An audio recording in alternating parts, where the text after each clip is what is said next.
Imagine this. Imagine if when I was younger, I told my dad, who loved me and wanted the best for me, imagine I told him, I hate you, Dad. I don't want to be your son anymore, and I'm off, and I ran away from home.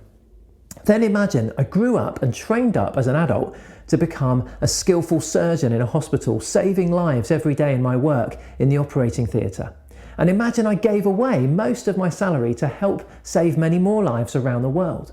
Imagine people thought I was a great example of a life well lived. Would any of my good deeds do anything at all to repair the broken relationship between me and my dad, even though I worked really hard to be the best I could be? No. What would I need to do to fix that, if that could be fixed? I'd need to go home and say sorry, and I'd have to actually be sorry and ask if my dad would forgive me. Only then could we have a good relationship again. Jesus told a story a bit like this one in Luke chapter 15 in the Bible. You could look it up on BibleGateway.com if you like. It's about a lost son who ran away, came to his senses, returned to his father, and the father in Jesus' story is waiting and longing for his son to come home and be forgiven. He flings his arms around his son, welcomes him home, and celebrates that he's back in the family, back in relationship again.